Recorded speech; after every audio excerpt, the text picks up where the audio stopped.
Welcome to the Impact Lab Radio. I'm Odell Bazell, your host and your curator of this amazing series of experts. If you're listening to this, you are an individual or you are the head of an organization that's looking to save time, energy, and money in these turbulent times. And I couldn't think of any other person to sit down with to talk about this topic than the one and only Stan Pearson II. I've known Stan personally for over 17 years. Remember that. So I've seen him grow through this. So I'm not just picking somebody that, oh, this is my buddy. No, this is somebody who is one of the greatest MCs of all time. Hire him to MC your event.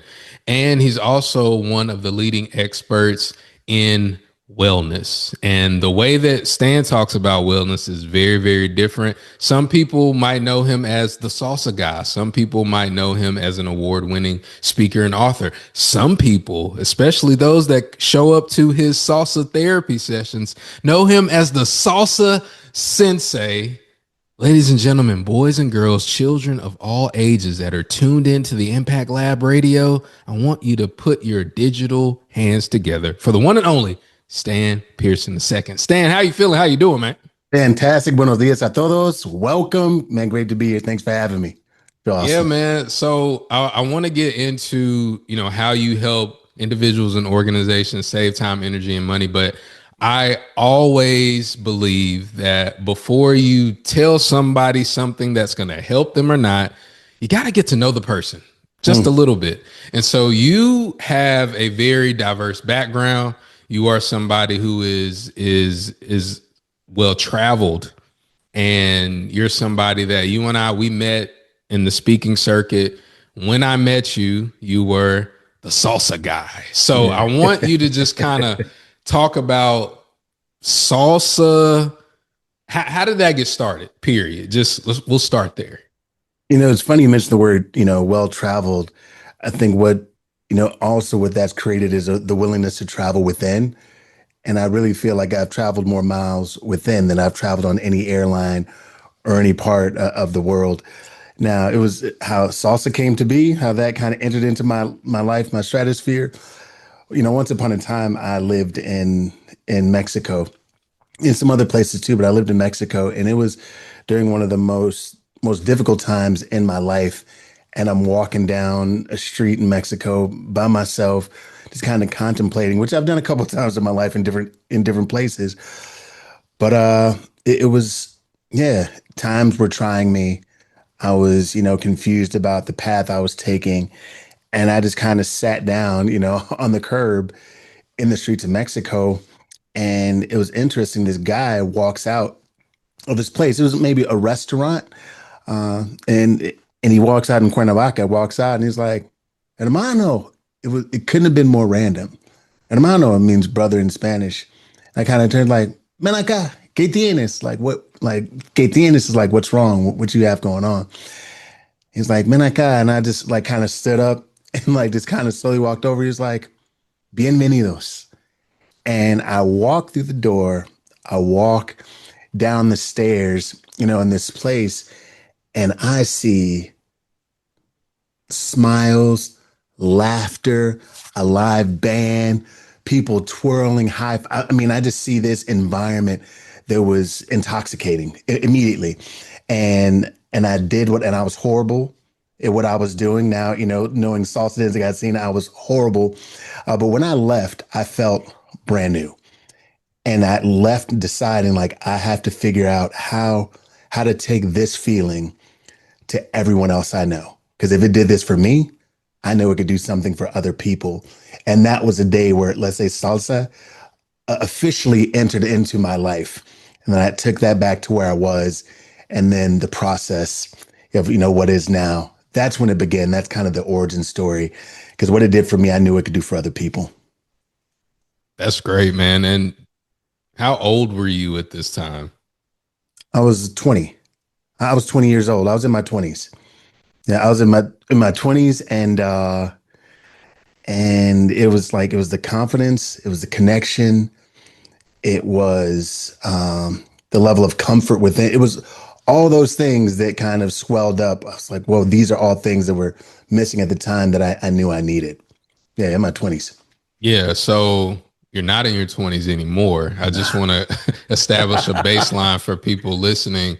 When we bring experts on, we're bringing people that this isn't new to them. This isn't something that they discovered, a couple of years ago during downtowns. This is something that has evolved, like you said, within you, but also has gone into. So after that, you start your speaking career, Yeah. and I'll pick up where I met you, because I remember we used to do these sessions, these breakout sessions, and your breakout rooms would always be the most packed, the most active. I was a little jealous back then. I was like, man, how come I got some seats in here, nobody? Okay, but you you were doing salsa. There's an acronym Yeah. you use salsa for leadership, and you've used that at colleges, at corporations. Talk about that as far as salsa goes, and then we'll get into some salsa therapy stuff in a second.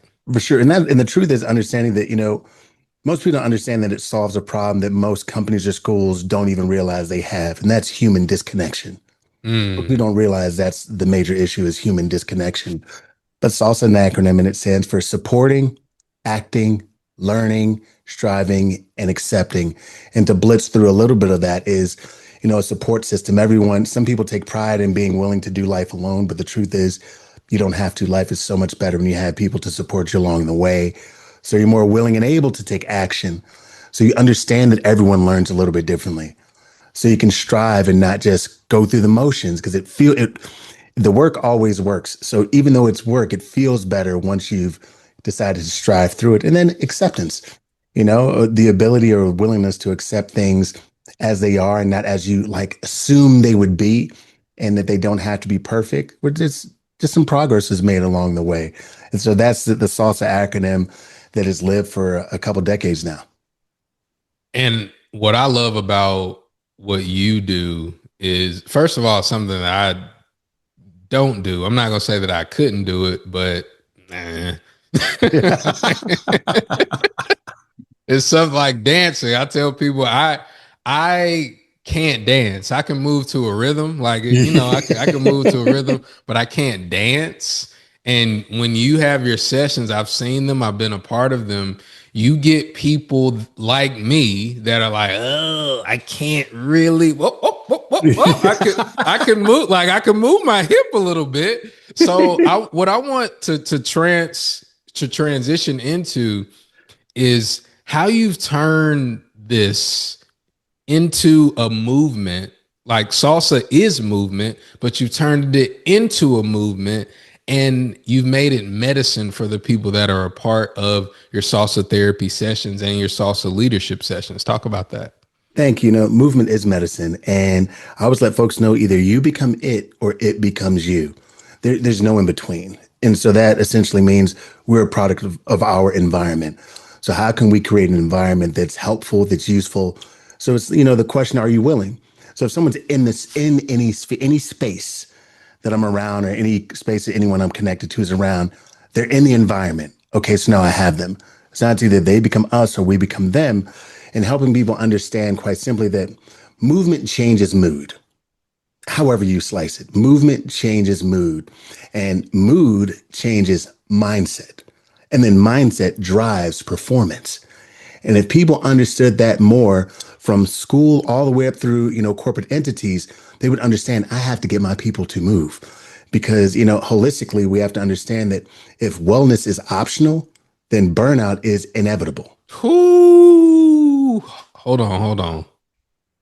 I want you to say that slow, Okay. because I know in the world of clips and all that stuff, say that slow and say it again, please.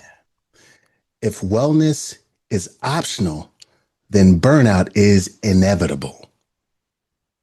Mm. It's inevitable.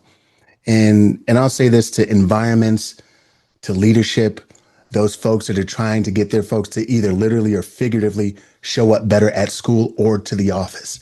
If they want their people to have more energy, if they want their people to be more vulnerable, there's no greater vulnerability than movement because it reveals so much of a person from the inside out. The whole person is revealed. And if you get people to do that and in an environment that's healthy, it's a game changer for productivity and engagement, hands down. I love that. And so if you're listening to this and you struggle with burnout, or the people that you supervise, the people that you lead have struggled with burnout, and I want to say this too, some people struggle and never tell you that they're Whew. struggling. So especially high performers. And I know, Stan, you've seen that a lot in your sessions. Just talk about what that might look like. If I'm listening to this and I am the VP of sales. I'm the vice president of operations at a company, and I'm hearing this and I'm like, yeah, this is cool, but what might this look like for my employees? Mhm. Well, I'll just say this because this will help. Let's say a SOP, standard operating procedure, and consider if companies treat wellness like a perk, then those will be the ones struggling with retention, hands down. Those are the companies who are struggling to keep their best people. Those are the companies where you find yourself on a Zoom or in a meeting, and then the best employees just start going, mm-hmm, mm-hmm. There's no pushback. Like, okay, it's fine. Like, it's your company. You're the leader. I'll just do what you say. That's honestly, if you're really paying attention, that's how it starts. It's the dragging in. It's let's say the complete denial of team and energy and effort when there's no one, when people are no longer on the edge of their seats trying to contribute. They've given up. That's what it looks like. And quite honestly, when you're paying it, that's not really difficult to see when people decide, to recluse a little bit from their position. I'm just going to go A, B, C, D every day, A, B, C, D. And that's something that most leadership have a trouble identifying because they may take it personally. But what they have to understand is it's the environment. It's not them. Because what I've understood over the last 2 decades, working with companies, that guess what? They come from a place too. Even when I'm advising teachers and them dealing with difficult students, the difficult student came from a home. Guess where the teacher came from? They came from a house too, or maybe they're unhoused, or they have these other things happening. So when we can identify the root environment, that helps us dive into an opportunity where we can change the environment and give resources where that happens. So that's why understanding the environment holistically is what we can begin, to visit, because you don't fix disengagement with another meeting. You fix it by changing how people feel when they show up. That's how we can do it. Ooh, you don't change disengagement with another meeting.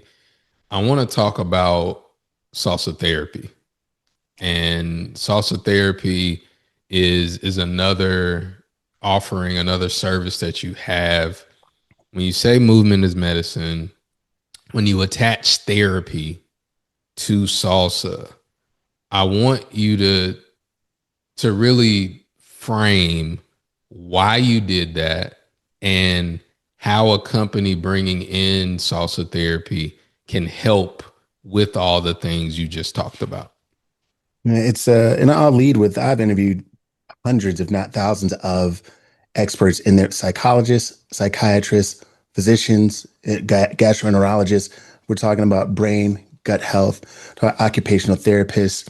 The list goes on and on of folks who are really diving into not just mental health, but physical health and what drives both of them. And a line that I've been saying since I opened my first Latin dance studio back in 2004 in Laredo, Texas, I would always tell people that we don't make mistakes, we make moves. I tell people, I say that every class to this day. We don't make mistakes, we make moves. And guess what? We turn everything into something. And that mindset carries back into workplace all the time. So it's like we're always moving toward, as long as we know what the end goal is. So for salsa therapy, the end goal is it's not teaching steps. Sure, you learn them, but we're rebuilding confidence. We're reshaping connection. We're helping people with communication because a lot of nonverbal communication comes through salsa therapy. A lot of trauma, a lot of mindset blocks are unlocked when we begin to move in a certain way and understanding while we're moving, realizing the heck when I talk, when I help people, with shoulder rolls, let folks know quite simply, if our shoulders are already up here, then we know we're not as relaxed. We thought if you're rolling from up here when we start, this lets you know, can we go in a full circle? Can we roll around these? Now we can start with a proper foundation. Or let's say if I'm working with follows, lead follow dynamic, if I always tell, the follows to put weight in your wrist, drop your wrist. So if my hand is here, the follows hand is here. If their hand is up here, this lets me know there's a lack of trust. You're really not going to let me lead at any point. You're just going to pull me up when you're ready to do something. So there's a lack of willingness to follow, but also that shows as a leader, am I presenting myself in a way that is worthy to be led? So once I prove, whether it be in my steps, in my demeanor, in my posture, in my shoulders, when I break this elbow, when I put weight to my elbow, when I put weight to my wrist, there's pressure here. So now we're connected through pressure. We're locked in. Now the door's locked, key is in, and now we can move together because ultimately we're separate people moving together for a common goal. And that's from every teacher to every student, every administrator, every teacher, every president or CEO to their employees, separate people moving together for a common goal, which is a good time. Man, that's just the shoulder rolls. I'm like, man, that kind of felt good. Like just it just felt good. Yeah. And what I love is we come from the world of professional speaking, professional development, personal development. Most of those setups, most of the things that companies hire for are a strict lecture. Yeah. I am the person that is telling you to do something. Eventually, maybe it'll help you, but you are very kinesthetic, like you're very hands-on, demonstrative. Mhm. Talk about how that can be more helpful than just a sit down and watch lecture. Yeah. And by the way, there's a place for that. There's an opportunity for that. That should exist. But I always let folks know that there are three things that should exist in every perfect presentation, every conversation, every connection. And that is engage, entertain, and educate. Those three components should exist in every presentation. Absolutely. Your willingness to engage, to entertain, and to educate. And something can be lost if we're not willing to have a full, whole connection with the audience. Now, as we move on to like understanding something as simple as, millions of dollars are spent on trying to fix performance when the real issue is disconnection. So if we're talking about, fixing the human experience and then the performance part, takes care of itself. So when people are able to move together or move themselves, then they'll be willing to move with others as well. And you said one other thing too with that question, and I lost it. My apologies. Oh, as far as like when you're being demonstrative and moving, how can that like help it sink in more? Like help, Oh, for sure. yeah. Yeah, because then we're identifying a movement with the outcome. So even as I talked about the shoulders, it's like, hey, do you want to be less stressed? All right, let's drop our. Is it easier doing it this way? Yeah, it is easier rolling my shoulders that way. Because even now, all right, your shoulders shoulder width apart, then like we might just sway, from side to side. Does that feel a little bit better? Now, what if like every side you went, a shoulder rolled with it? All right, now take a deep breath in. One, two, three. Da-da-da. These are light activations that helps you trust your body as well, because a lot of folks don't trust their bodies. They don't trust their movement. Think about this, even in athletics, you can have a strong athlete who doesn't quite trust their footwork yet, or they don't trust their arm. Think about that. There are people who are not performing as well as they could because they're not trusting their body to do the thing. Well, that takes more relaxation. That takes more breath. that takes more movement. And then when you decide to put those three things together, everything else moves better. Because as we move, you'll find that people move through offices differently because they trust their own body. Sometimes folks have their own hangups, and the hangup is not someone else, the hangup is with themselves. I want you to talk about somebody that has experienced salsa therapy. Maybe they came reluctant the first time and they left telling you about how they feel. That's one example. Or somebody that has come back repeatedly that says, I brought my spouse or I brought a friend. Talk about those examples so people listening can really put themselves in that place. Thank you. One of the greatest compliments I've received several times is salsa is my therapy. Salsa is my therapy. There are a couple of, cancer survivors who regularly attend salsa therapy.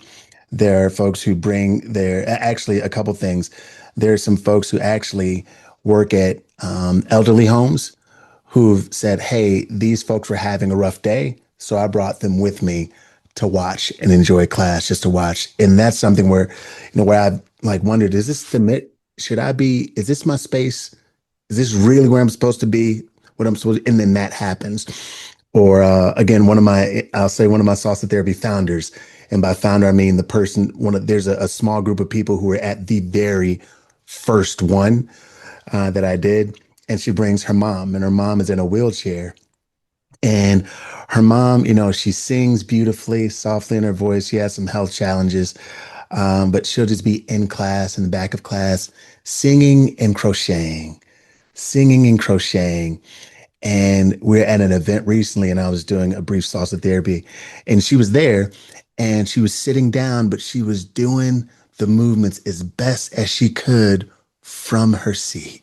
She was shoulder rolling. She was She was swaying side to side. shoulder rolling, swaying, slowly moving her feet back out. And then I said, "This is it. Like this is the part of medicine that people don't talk about." And it works so well with bodies, with people, and for the way that it's done for me, it's low impact. And that means that we can go as hard or as relaxed as you need to go. I can push you, but I want you to push yourself. I'm not going to push you beyond your limits. And that's what's been helpful because, again, people can decide how they lead themselves based on how we move. So when you say that, those things jump out at me immediately. And some folks, whenever you get the hug after a session, they go, I needed this, or I didn't know, or my husband passed away a few years ago. My wife passed away a few years ago, and I had been wanting to. We had been talking about, so I decided to come. Or it's my birthday, and I just wanted to do something different, so I drove 45 minutes. Like all those things happen every session in some way, and those are the moments that remind me. And even here, and then I'll be quiet. Appreciate you. The advisors of students or the students that hit me up and go, I had no idea what I was doing when I started, but now I feel a little, and I'm walking a little bit different. I'm like, yeah, yes. Because when you walk into a room like you belong there, you start feeling less invisible. And what a world we would live in if we all felt a little bit more seen. Man, you're talking about something, and I hope the listener really gets this. You're talking about creating an experience to uplift an environment. Yeah. And I think that if you can hone in on that a little more, like what would the experience if company A is listening to this, a rep from company A is like, okay, I'm sold on the salsa. Maybe I need to get, my partner out there for some salsa dancing lessons that I've been putting off for a while. How can this or what can this look like in the company? Are we Ooh. salsa dancing in the office? Or like walk somebody through that. Yeah. They enjoy this interview. They Yeah. reach out to you. They want to know about the experience. Cool. So a couple things. Number one, I'll tell people if it works on you, it'll work for you. So that means taking any part of what you've heard just now and a slight application. Be in your car, do it yourself. Or you shoot us an email at info@salsatherapyhq.com and ask for an excerpt from some of the music that we might listen to that I could send. So this means the environment, you come in, you never come into dead air. And by that, I mean no sound. It is my responsibility, and as an environment creator, it is your responsibility to help dictate the feeling that people walk into. So that means there's going to be some kind of music that happens when people walk in. Like, is it calm at first? Yeah, it's going to be nice and relaxed and chill because I want people to just not have any anxiety about the space that they're walking into because it's already new for them. They don't know what to expect. And there's some of y'all who are doubting what it might be like, seem like, why am I here? So the music is nice and relaxed as you walk in because I want you, without knowing, to relax a little bit more. Even the tone in which you're speaking to the person that walks in that you kind of awkwardly introduce yourself to. The other thing that happens, I always make sure that people fill out a little post-it note. And on that post-it note, there's one word, and that word is one word you want to be, how you want to feel when you leave. One word, how do you want to feel when you leave? You write it on that post-it note, and then we put it on the wall. Put that everywhere. Then that word becomes the goal. So now we already have an initial goal that started out, and part of my mission is helping us achieve said goal. And what I also find, everyone has a different goal. You see, everyone thinks sometimes in companies that everyone has the same goal. No, it's not. But guess what? As the environment creator or as a leader of an organization, if I can help you achieve your goal, then you're a lot more likely to help all of us collectively achieve ours. And that is the first moment of shift. Now, as we get closer to starting, the music gets turned up just a little bit. Maybe the rhythm, the tone, the instruments, you start hearing more of those. And then it's time for us to begin. And when we begin, and then we relax just a little bit more. We breathe and prepare our bodies for the experience. That is the trailer of how salsa therapy begins. And you will never, as I tell folks, you leave better than you come. And it's absolutely the experience that people didn't expect but want more of it. And so they come in, they have that, the music is playing, cafecito, la da Yeah. da, like all those things are playing. Cafecito, all that. And so there's no grandiose, like, hey, like after this, like you're letting them kind of lead the experience of their own. Afterwards, if a company brings us in, what are some outcomes that the company could experience from that? Not just the individuals, but the company as a whole. So the company knows now it will be sent away with a guide on how to create a similar environment. Now, some folks can elect to have ongoing experiences, but a similar environment where people are arriving at work, or how you don't have to start, where a Zoom doesn't have to be stale. Doesn't have to. You just don't have to come on a Zoom, wait for everyone to awkwardly. Because think about this, on Zooms, people are showing up less and less on camera, and not because because like, why am I here? I don't even really want to be here. But so you see better engagement on in the office, you see better engagement on Zoom because this same environment can be recreated to a point, because we want folks walking lighter through the office, walking lighter as they approach their Zoom to come in. And these are some slight adjustments, or the way that we're being led and followed. So think about this as a company, when you have this kind of experience, seeing people learn together. This isn't about, let's say, the anyone who's been in school before, went to college, or you've had to learn from someone that was really brilliant. Let's say they were really brilliant, but they weren't brilliant at teaching you how to be like them. Mm. That's a huge bottleneck. And the same thing happens with companies. But what if leadership or all colleagues are together learning in the same space? And now that we had that common experience, it becomes a little bit more fraternal, that we've shared something. So now I'm a little bit more willing to listen in the office, or I can refer back to, hey, you remember that? How did the 5, 6, 7, 8 go? Remember we did the hop, and then yeah, hey, everyone take a deep breath. Shoulder roll in 3, 2, 1. All right, let's start the meet. Those are some light adjustments that can happen in an office setting, even a school setting, that helps bring everyone back level. That's what we really want, because an angry mind cannot think.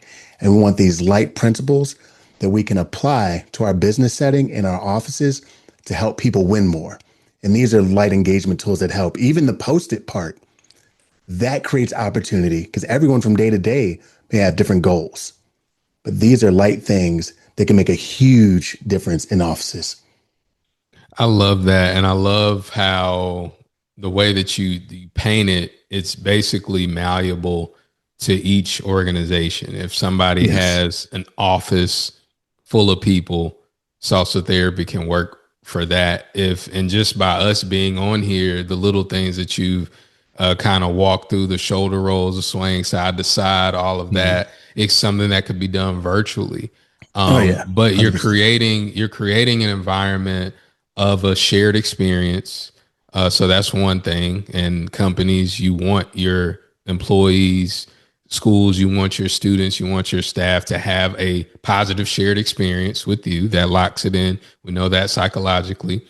Also, you're getting them to learn something together that's fun, which takes us back to our childhood, which opens up the fun to our lives. You have to have fun, and you're giving them something to use later. And so I just wanted to spell that out for those listening, because when Stan talks about, oh, well, you're up here when your wrist should be down here for leading.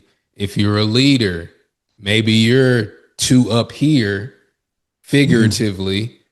Now you're down here a little bit and you're more Yes. relaxed and you can sway a little bit. So there are things that lock in your memory that can move you forward. And again, Mhm. I'm gonna go back to fun as we wind this down, because life is too heavy right now. Would Whew. you say that? Yeah. Yeah, you may have said it. We both said it, certainly thinking it. You gotta have fun. And if you're listening to this, and I know this podcast is for experts, there's people that have done very important things for a very long time. But if you can't have fun, then is that a life worth living? Is that a career worth having? You know what I Yeah. mean? So Facts. I want to end it with this, Stan. Appreciate your time, appreciate your Thank you. expertise. Movement is medicine. I got some great. You said, well, if wellness is optional, then burnout becomes inevitable. Ooh, that's a good one. Appreciate it. I want you to take us out on this. If somebody listening to this reaches out to you, what is the ideal connection for you? So if somebody listening to this and they're like, man, this was really good. Who do you want reaching out to you, and what will you all talk about when they reach out? Wellness doesn't have to be a perk. Wellness can be the engine, and salsa therapy can be the fuel.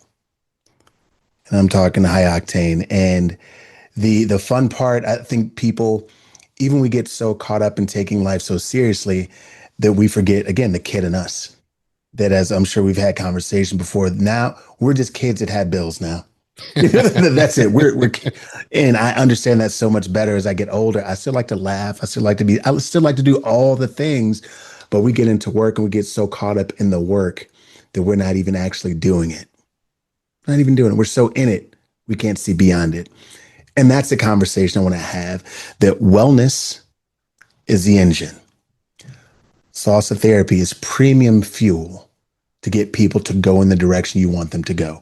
So if it's environment, if it's productivity, if it's just engagement, or making sure that people just don't feel disconnected, because no one should have to go through life or their work experience feeling disconnected. And while you might think that that is a key to success, that is the very thing that will drive the best people away and make some of the less than desirable people even more impossible.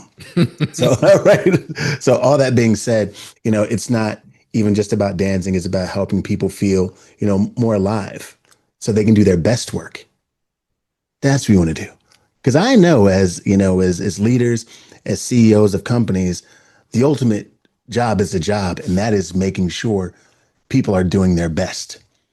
People do their best when they feel most alive. and I want to help them feel more alive. Man, that's a great one to end on. If you want to use salsa therapy and Stan's methods to help enhance the lives of your employees, to help better engage them so that they don't have burnout, so that they're feeling more alive, so they can be more productive, which will add to your bottom line, make sure you check out Stan's information in the comments and in the description. Stan, we appreciate you, man. We're definitely gonna Thank you very have you much. back. And Look forward to it. y'all know how we do with the Impact Lab. We'll see y'all at the top, not from the top. Take care.